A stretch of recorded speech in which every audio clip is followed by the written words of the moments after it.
I wasn't there myself, Your Honor. I can go off. Counsel, don't play word games with me. You know what? You want to keep shaking your head? I'll wait, because I got all day. Are you done shaking your head? You don't have to agree with a darn thing I'm saying, but I'll be darned if you're going to sit here and disrespect me in my courtroom like you did them in the hallway. That's not going to happen, ever. It does call the case of the People versus Debbie Ann. Good afternoon again, Your Honor. The people. Good afternoon, Your Honor. Justin Zane appearing on behalf of Davion Morgan City. Yep, I'm Morgan. Okay. All right. Where are we on this? Your Honor, I've had an opportunity to show defense counsel the video as well as audio that I referenced previously to the court's my understanding that we are having a hearing on this bond violation. I do have the witness present and ready to begin whenever the court wants. That's correct. We're ready to proceed. All right. Go ahead. I'm ready. Call Stephanie Sinks. And please come forward and be sworn. Please spell your first name and name for the record. Sure. First name is Stephanie, Stefanie. Last is Sinks, S as in Sam, INKS, Sam. All right. Thank you. May inquire. Good afternoon, Stephanie. How are you doing? Stephanie, how are you involved with this case? I am the guardian for Mr. Escobar. And that's the named individual on the complaint. Is that correct? Where were you this morning at about 10:50 a.m.? Staying outside of the courtroom. Where outside the courtroom? Go out these doors. I was on the bench on the left. Was anyone else out there with you? Yes, one of the other witnesses. Her first name is Diane. Where was Diane seated? She was sitting, if I'm facing out the window, she was on my right side. Was anyone else in the hallway with you? Or not with you, but was there anyone else in the hallway at that time? Who? The suspect was sitting on the bench right of the doors with some other people that I noted there. When you say the suspect, who are you referring to? Devion Morgan. I'm Morgan. Can you please point to that individual and identify them by an article of clothing that they're wearing? Yeah, the white shirt. I think it's got a Nike's. No, we can't see it. All right. The record may reflect this witness has identified the defendant. Records shall so reflect without objection. Who was the defendant? Making verbal comments in my direction. What sort of verbal comments? Started off, I believe it was a skinny ass cracker, and then went on to a number of other things, making comments about a bitch and a hoe, and that I wasn't going to get away with this. The gist of it was that she was going to keep stalling it, taking it to trial, taking it to trial, and taking it to trial. It just kept going for about probably close to 2 minutes. Did you record any of that interaction? And did you have an opportunity to listen to that recording prior to taking the stand? Would you recognize it if you heard it again? Or if I can plug in and just play a second just for foundational purposes. And just so I'm clear, you were recording this? I started to record it after probably about 30 seconds of Okay. I realized I wasn't actually looking in the direction of Ms. Morgan or Devion, but I could see her turning back and looking at us, so I started to record it at that time. Gotcha. And what were you recording on, ma'am? On my cell phone. And I'm going to play again just the first second here of Morgan _ recording just for foundational purposes. So I just played about the first 4 seconds. Ma'am, do you recognize that audio? If you could play a little bit more. I'll turn it up a little because it's a little bit quiet. You recognize that audio? Is that the audio that you recorded today? And having listened to this, is this a fair and accurate copy of the recording that you made? Your Honor, for the purpose of the bond violation hearing, I move to admit what's been marked as People's Proposed Exhibit 1. Any objection or voir dire? Oh, yeah. Exhibit 1's admitted. Permission to publish, Your Honor? Yes, sir.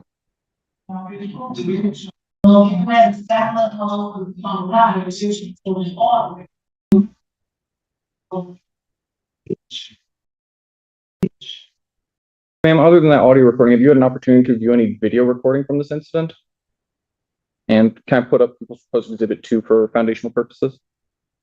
Yes. All right, and pausing just on the start here. Ma'am, do you recognize this video? What is it? It's the hallway outside of the courtroom. All right. And how do you recognize this video? Do you see yourself in it anywhere? To the right, the far right in the white jacket. I don't know. My mouse does come up. Is this you right here? That is, yes, correct. All right. And have you watched this video before? And is this a fair and accurate reflection of what happened in the hallway? Your Honor, I move to admit with marks people propose exhibit 2 for the purpose of the bond violation hearings. Any objection of what here?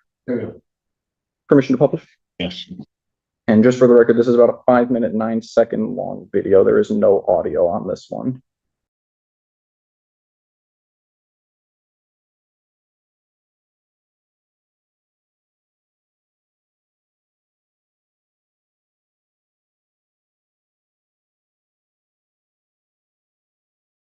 I am pausing at the 30-second mark.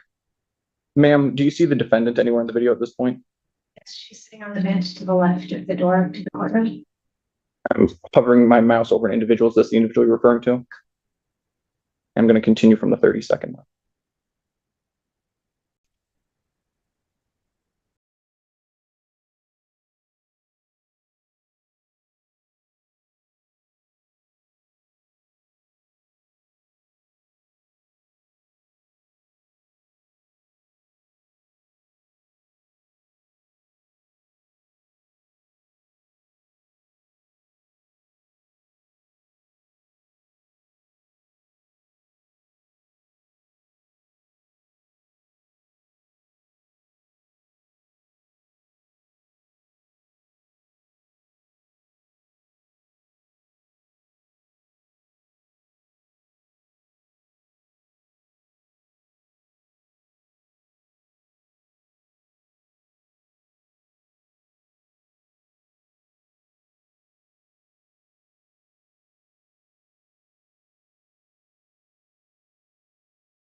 I'm going to pause it at 4 minutes, 30 seconds. The last 30-ish seconds, that inform, but certainly if the court wants to play, I can. Pardon? I'm gonna just pause it here. That's fine. Whatever. Can we take me off, please? Prior to the defendant making any comments to you, had you said anything to the defendant? Did you ever say anything to the defendant today? How did it make you feel when the defendant was saying these things to you? Intimidated. I think that she was trying to intimidate me. And just to clarify, ma'am, what is your understanding of why you were subpoenaed to testify or subpoenaed to be here today? Because of identity theft, and I'm not sure of the exact charges, but what I believe were financial exploitation issues for a elderly, vulnerable adult. And were you prepared to be a witness in that case? And were you prepared to testify today? If I can have one moment, please, Your Honor. Nothing else at this time. Thank you. Cross-examination. Just a few questions, ma'am. We just watched that interaction on, I believe, exhibit B or 2. Appeared to be roughly 5 minutes. Anytime during that interaction, did Miss Morgan say your name or otherwise address you personally? Also known as a cranky, skanky ass cracker. I asked the court to strike that from the record. I asked if she'd mentioned. I think she answered your question. At any point in time, did you observe Miss Morgan leave the bench that she was on and come towards your bench? And at any point in time, did you see Miss Morgan gesture either with her hands or otherwise towards you in any way? Okay, and what exactly did she do in order to gesture towards you? So you can see on the video, I did not turn to look at Miss. Can you clarify, Miss Morgan? Is that Yeah. Okay, Miss Morgan? I did not turn and look at Miss Morgan this way, but periodically I looked toward the window, and I could see her gesturing toward, turning around and gesturing and moving. Okay. Right. So towards this direction, but could you confirm whether it was towards you or down the hallway? It was toward Diane and me. Okay. Were you aware where her counsel was, myself, where I was positioned at this time during that 5-minute interaction? At the courtroom. Okay. And at any point in time, did you see me head down that hallway? I believe at one point, yes. Okay. And so when you saw Miss Morgan gesture towards that way, how were you able to discern that she was pointing at you versus talking about her counsel? I'll see you down the hallway. Okay. And it's my understanding that there were a couple other women on her bench. Is that correct? And would you agree with me that at some point in time she was conversing with those other women?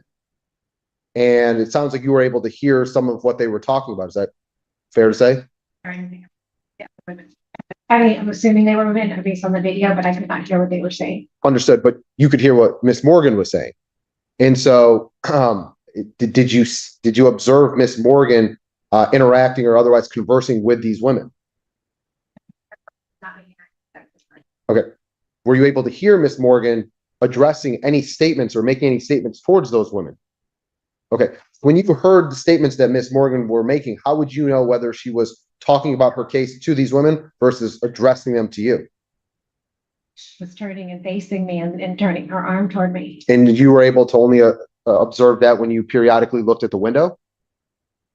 Tell that she was the way she was positioning, because turning around. In the video that I'm looking down, but I could see the way she was turning around. Okay, but when she was making the statements that you were able to hear and periodically see, could you confirm whether or not she was actually making those statements to the women that were on the bench with her? Can I give you an example? I'm just asking that. If I turn and talk to this person over here, is there a way to know that I'm talking to you or to this person over here? So because she was turning and looking at me, I was just making the assumption based on the commentary and the threats about going after me. Okay.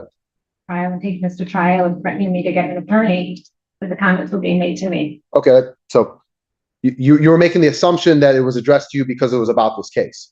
Correct. Okay. And do you know if Miss Morgan was ever instructed by the court or otherwise not to be on that bench out there? I don't know if this witness would know the court's orders. Were you aware of any court order that she wasn't allowed to sit in that area? The objection is a lack of foundation for the question. Go ahead. Okay. Did you ever hear anyone tell Miss Morgan that she's not allowed to sit there? Okay. And did you ever hear Miss Morgan address the other individual that was sitting next to you by name? And did you ever observe Miss Morgan get up from her bench and come and address that other individual? Okay. And outside of this interaction that was depicted on the video, is it your testimony today that Miss Morgan made any other statements directly to you? Okay, that's all I have. Can you redirect? No, Your Honor, that's. Just one question. Was that Miss Plummer that was seated next to you? No, the woman sitting next to me was Diane, who's next to Detective Quinn. Gotcha. She's one of the witnesses that was testified today. Okay. All right. Nothing further, Your Honor. All right. You may step down. Thank you, ma'am. Any additional witnesses? No, Your Honor. All right. Any witnesses for the defense?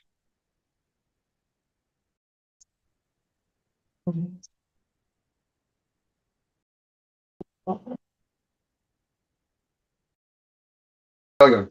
All right. Thank you. Argument. Your Honor, I would ask that the court find the defendant violated the conditions of her bond, namely the no contact, or I believe she was ordered not to have contact with Stephanie Sink. I believe she was also ordered not to have any new criminal conduct. I'm not sure if it was ordered. I believe at a range on the pretrial release order, but typically there's condition not to have any assault, intimidating, threatening, or harassing behavior. If that is an order, I believe it would be a violation of that order as well. The court saw the video and heard the recording. The defendant was making some pretty serious derogatory remarks about witnesses in this case, calling them bitches and hoes. The court saw the video, could see that the defendant was apparently looking at and making a conversation directly to these witnesses while they were in the hallway together. Certainly, whenever anyone comes to the court, I believe that there's an expectation that they be treated with dignity and respect, and that we should not be afraid to come to court or be harassed while at court. And I think that what the defendant has done is a clear violation of her bond. I would again ask the court find that she has violated her bond for both bond. Your Honor, we would certainly ask the court to consider continuing her bond. While I may take issue with the choice words that were played within that video, and certainly would agree that there should be a level of integrity and dignity with confines of this courthouse, I don't believe that it is a violation of her bond conditions to use those choice. Heard testimony today that would indicate that Miss Morgan intentionally directed those statements towards the witnesses as opposed to expressing her frustration. Where then was she looking? Recording. Hold on. I think that the video speaks for itself, that she definitely turned her head at some point in time towards that direction. But I think when you review the video in totality, she's positioned this way to talk to the two women next to her, talking about her case, expressing the frustrations that she has about the case. And while I think you heard that there was an assumption that those statements were directed towards these other individuals, and at no point in time did I see in the video my clients stand up or otherwise point at these two people or otherwise use their name to mention them. I mean, we know who the witnesses are when they're Put her hand out like this. What was that for? Your Honor, when she puts out her hand like this, I'm assuming what she's saying is talking about the case, the whether it's me as her attorney, whether it's the judge, whether it's the witnesses, speaking about her case. She's saying that she disagrees with where the case is procedurally and how it's going. I think that if she had the intention of intimidating these witnesses at any point in time, she could have stood up and said something to them, turned around and pointed at them, used their names as she knew who the witnesses were. There was no intentional direction towards these two witnesses to try to intimidate them not to speak when we already knew that they were here to speak. And so if that was going to happen, Your Honor, it would have happened the last time that they were here in order to testify at the preliminary exam. She's shown up at every single hearing. These witnesses have been there before that 5-minute window. After that 5-minute window, there was clearly nothing that would show or otherwise indicate that she's trying to intimidate them. They were here at the last hearing. Obviously, she knew that they would be here again. And at that point in time, without, getting into it, but kind of getting into it, is that we had already decided that we're waiving the exam and moving forward. So any effort to intimidate and otherwise encourage the witness not to testify would have been moot because we were waiving the exam and moving forward with the case up in circuit court. What we decided to do at that point in time remains to be seen. But for today's purposes, there was no effort to intimidate those witnesses because we had already made the decision to move forward and there was not going to be an exam today. So intimidation, if it were occurring, would only be for this limited date? No, but I think when you're looking at the totality of the circumstances for today to determine from the video, from the recording, from the testimony you heard. Counsel, you going to tell me that when I look at that video and that aerial view, that your client is facing in the direction of Ms. Sinks and the words that are being spewed from her mouth aren't directed at her? Well, I wasn't there myself, Your Honor. I can go off. Counsel, don't play word games with me. You heard the recording. Yes. You see the posture of your client as she's sitting on the bench. And are you arguing before me that that was not intended at the two witnesses, inclusive of Ms. Sinks, as they're sitting there? No, I'm not trying to insult the intelligence of the court. You saw what I saw. Thank you. It speaks for itself. And so I'm not going to sit up here and say that. What I would indicate is that I think that my client's expressing a general frustration about her case, as opposed to utilizing those words to try to intimidate them not to testify. That's what I would indicate to the court. What is it? I just want to explain.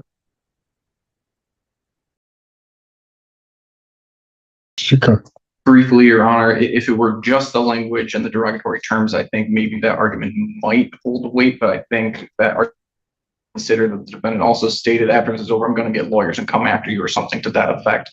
I don't remember the exact language. I think that clearly shows. Yeah, hold on a second. Tom, you've interrupted Mr. No, do not do it again. Otherwise, I don't have to deal with it. Oh. Go ahead, Mr. Cook. Thank you, Your Honor. I believe that language clearly shows that intent, that this is directed at these witnesses, and it clearly, as the court heard, had the effect of making these witnesses feel afraid. I would again ask the court revoke bond. With respect to that statement, my clients previously indicated to me when we listened to the recording and talked about that she's telling those two girls on the bench next to her that that's what she intends to do. And so while the court can certainly interpret it that those statements are directed towards them as a threat, she's saying she made those assertions towards the people next to her that that's what she wants to do as a matter of recourse for this case. Court has heard the audio. The court has viewed the video in this case. I realize sometimes lawyers are put into circumstances where they certainly have to argue on behalf of their client, and I don't fault them for that. That's what lawyers do, inclusive of myself when I was a lawyer. And you can only hold. But when I listen to that recording, then I look at the defendant's posture, the way she's looking. There's a period in time where she's looking either straight ahead or toward the people that are sitting on the bench with her, which would have been to her right. But then intentionally is turning and looking in the direction of Miss Sinks and the other woman on the bench. That's when those statements are being made. You know what? You want to keep shaking your head? I'll wait, because I got all day. Are you done shaking your head? You don't have to agree with a darn thing I'm saying. But I'll be darned if you're going to sit here and disrespect me in my courtroom like you did them in the hallway. That's not going to happen, ever. Am I under? But it was very clear that she's looking in the direction of instincts. Well, and making those, some of the parts of it, just sort of god-awful statements with an attempt, clearly in this court's mind, to intimidate Ms. Sinks and the other witness and to testify, so that we're real clear in terms of her bond conditions. She is not to have any direct or indirect contact with the following persons, and that includes Stephanie Sinks. That is condition S on the bond form. That is just clear. She's about to have contact. That is a very big, long hallway. The courtroom is a reasonably good size. The defendant could have come and sat in the courtroom at any given point in time. She knew who Miss Sinks was. She knew exactly who she was talking to in the hallway. She could have come, Miss Sinks wouldn't move. She could have come and sat in here. And that's her obligation, is to avoid contact with Miss Sinks, either directly or indirectly. She purposely did that. I think she did it. You know, when people come to court, whether it be a defendant, whether it be a victim in a case, whether it be a witness, they are not to be intimidated into doing whatever they're doing, whatever stage it's at. If Miss Sinks, just to address counsel's point, that while the decision may have been made to proceed in a particular direction, it isn't the issue of whether or not there was going to be testimony and whether or not it was the defendant's intent to stop Miss Sinks from testifying. That's not the issue. She's not to have any contact, direct or indirect, with Miss Sinks. If Miss Sinks decided to just come down to this courthouse and just sit in that hallway, I don't know why she would, but that's fine. If she just wanted to come down and sit in the hallway, this defendant has to remain out of contact with her. She didn't do that. In fact, she was attempting to try to, in my opinion, in looking at that and listening to the recording, she was attempting to try to engage Miss Sinks, to say those things, to intimidate Miss Sinks, not only for today, but I think in terms of further proceedings, because this case isn't over. That's the defendant's obligation. Miss Sinks is not under the jurisdiction of this court to do anything. This defendant is. The court, after listening and seeing all of that, having heard argument, is going to find that the defendant was involved in the yelling and inappropriate phrasing at protected parties to the case in the 14A1 hallway, and that the court does believe was an attempt to intimidate the witnesses. Not tolerated today. It will never be tolerated in this courthouse. And so that we won't have a return of this at all, defendant's bond is hereby ordered revoked. Defendant is remanded to the Washtenaw County Jail. Two really quick matters. I apologize. I neglected to mention earlier. I would also add the no contact order include the other witnesses that were present today that were set to testify. I can provide that in court now, or I can provide that in writing at a later date and time if the court would prefer. If you could somehow or another get those other names on an order for the court to sign, I will add those individuals. And then may I approach to sign the information I failed to do today? Yes, you may. That's a short day. 14A.